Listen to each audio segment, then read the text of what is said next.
This week on Canada in the Rough, we're hunting giant whitetails in Saskatchewan. If there's one species in North America that gets a hunter's heart pumping, it's gotta be giant whitetails. There is not another animal on this planet that is more sought after than a mature whitetail buck. This week, Paul Beasley is headed to Saskatoon, Saskatchewan with his bow during September to hunt with good friends Dean Partridge and Jason Peterson of Canadian Whitetail Television at Hunting Canada and Beyond. Dean and Jason put in countless hours of hard work throughout the entire year to understand and pattern whitetails. And as you'll see, not only are they very generous to let good friends hunt with them, but their exhausting efforts are paid off tenfold when hunting season finally rolls around. Stay tuned as we're hunting in the Whitetail Mecca this week on Canada in the Rough.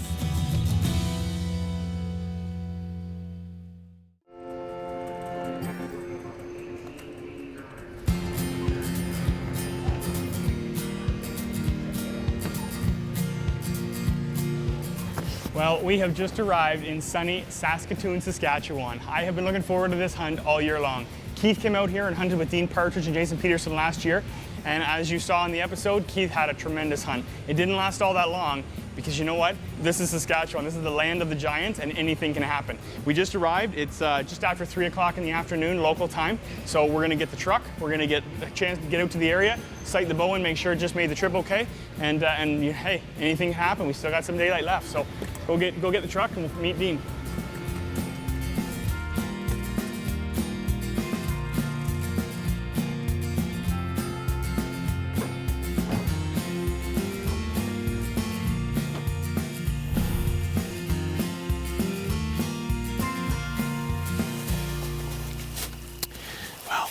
Settled in. We got about 2 hours of daylight left, and it's a little later than we would have liked, but hey, that's what happens. Getting out of the airport, picking the truck up, getting back to Dean's. We had to take a moment to stop and look at the trail camera pictures. They have got some giant whitetails on the go, and a couple really good shooters right in this spot in particular. We're set up kind of in a transition area between bedding and way out to the big alfalfa fields way out to the north of us. So we're hoping that we'll be able to catch them come out through enough daylight and stop for a minute on this small little patch of alfalfa they got planted. So the name of the game when you're blind hunting is you want to be dressed in black. As you notice, we don't have any camo. It's just black. You want to blend into the shadows. So we're hoping that we'll tuck in and the action will probably get started pretty soon.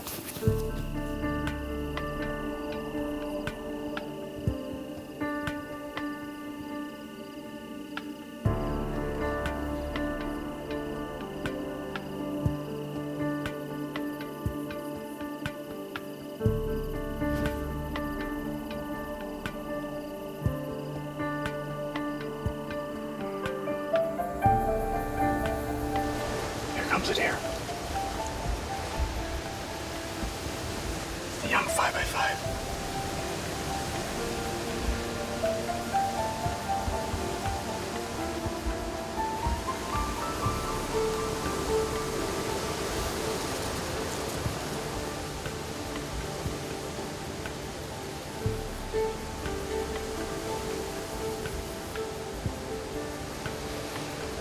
Oh, it's a beautiful deer. When you're in Saskatchewan, that's not a shooter. If I was back home, that deer would be going down for sure. But out here, it's the land of the giants, and they got upper age class deer, so we'll let them go. But I'm excited. It's a great way to start the hunt.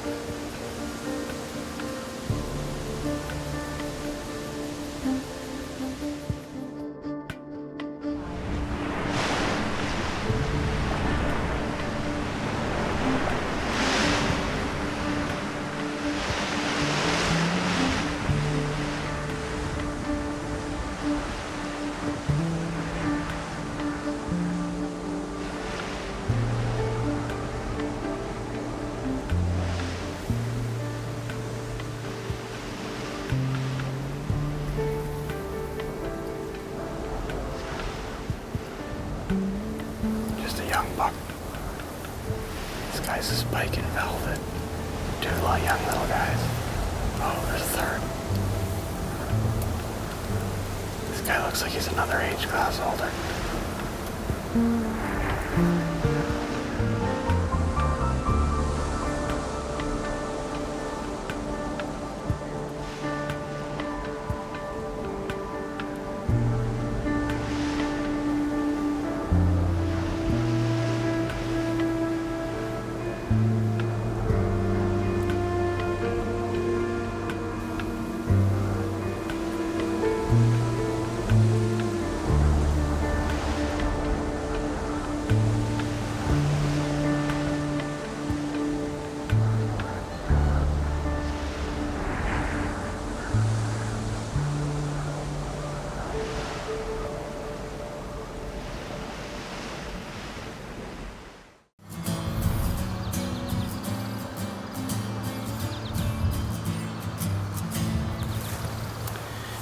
just settled in here for our third afternoon sit. You know, the wind has not relented at all. It is still 30-35 kilometers an hour. It's better than it was, but it's still not good. But we're set up on a new spot, beautiful alfalfa field in front of us, and we're just set up on the edge of it. So we got the wind going from our left to our right. We're expecting the deer to come out from across the field and kind of work their way this way. So with any luck at all, maybe we'll have a shooter on stand before long.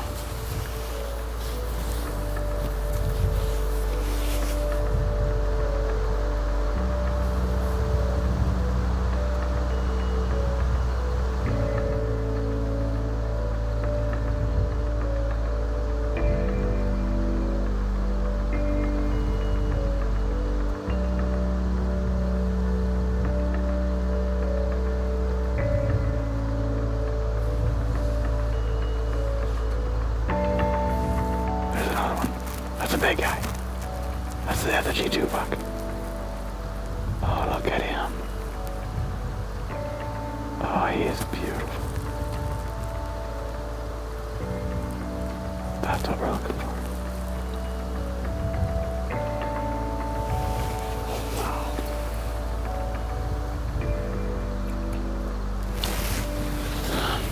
It's a buck, they call it the G2 buck. The other G2 buck, he just stepped out. I mean, those little bucks are already starting to work their way across the corner of this field. That's all we need. Once they start coming, I'm sure he'll follow suit. That is a gorgeous buck. I would love to shoot him. Let's hope he comes.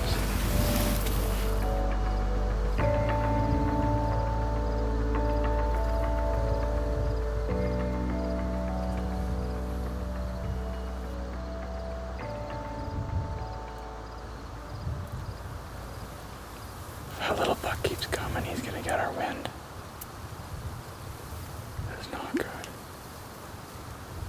Yeah, there it is. Oh no. He's gone. The other ones they're going too. Dang it. Dang it, dang it, dang it.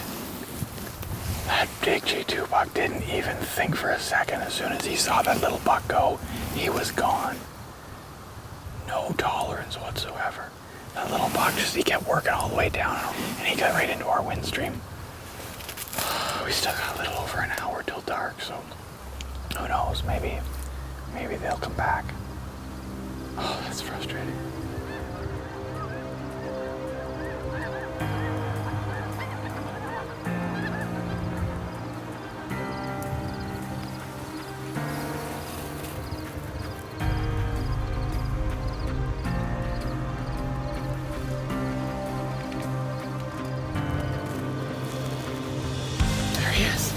He's back.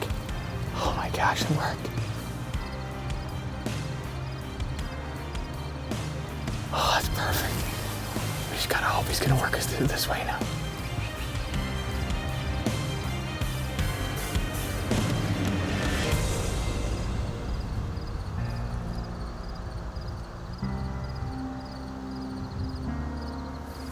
There's another one. Looks like a nice wide buck, but he's just young. 4x4.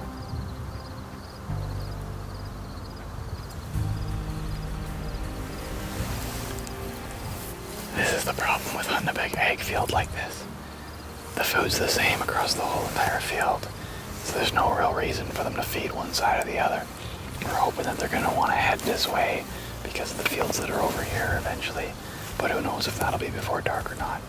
That one young buck already spooked from over here earlier. They've come back out, but they might avoid this corner, so who knows? We might just be watching them tonight. Gotta hope something will happen.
seemed like that he wanted one of those young bucks to come across before he would, but once they started to, he just started to come.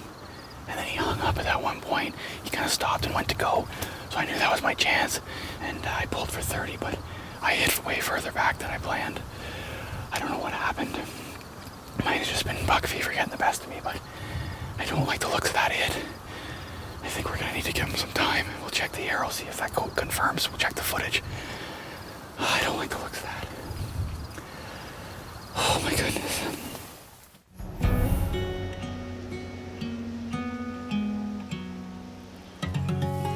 I will tell you, that was one long sleepless night thinking about that deer. We went back to Dean's place after the hunt, we reviewed the footage, and well, I mean, you saw it for yourself. Well, the shot definitely looked too far back, but that's kind of one of the benefits of filming is, you know, you can slow it down frame by frame by frame. We could see exactly where you're ahead of him. Yeah. But the only thing we couldn't tell is he's quartering away a bit and where that arrow came out. And that's what's going to make the difference, whether he goes 60 yards or 300 yards. Yeah, exactly. So I think we made the right decision by, not coming to look for him at all last night and just coming in here this morning. Let's face it, this is big country out here. I mean, if we had to get on that blood trail last night and he wasn't quite ready to expire, I mean, he could be miles away. Yeah, and if you push him, your chances just go down really fast. All night you've been talking about this northwest corner. What's up with that? Well, that's where he tried to head last night, until you lose him off the camera, and that's where he's always bedded. He comes out in that alfalfa field from the northwest, and I'm sure that's where he's going to head. So. Well, let's go find him. All right.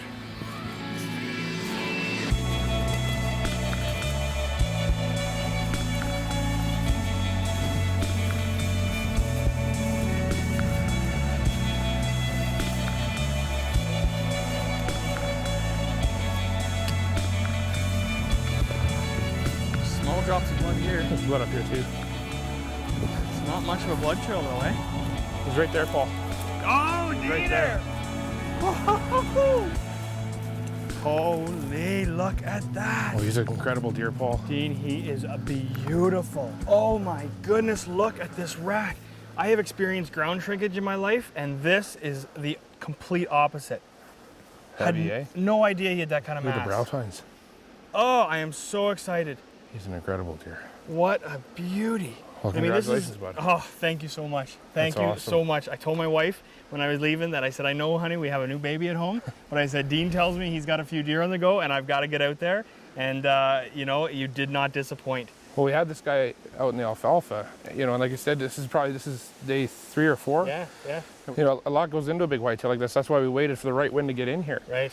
And we've watched this deer for 4 years now, and the night you shot him was the first night we hunted him. Really, eh? 4 we still years say of history. it took 4 years to get the deer, but if you wait for the right time and you make sure you got the right setup. Well, okay, and over those 4 years, how many different times could you have harvested them? Oh, a lot. A lot, eh? Yeah, like hunting other deer, and you can't. You just to shoot that, you've got to. Well, and isn't that a testament You to it, just gotta right? let I mean, him go. 4 years of watching this guy and passing this guy, and look at what he's turned into. Well, it's a high pressure area, and a lot of times guys say, if I let him go, somebody else might shoot him, and they might, This deer that we watched, he's probably one of 10, and the other 9 didn't make it, 5 or 6 years to hunt. But if we shoot him, he won't live for sure. There's no chance, right? That's right. You sealed his fate. So you let 10 walk, and every now and then you get one that makes her like him, and you end up with, an incredible trophy. Congratulations again, bud. Thank you so much. Unbelievable. Awesome. Let's get him tagged, and we'll get him back home. Awesome.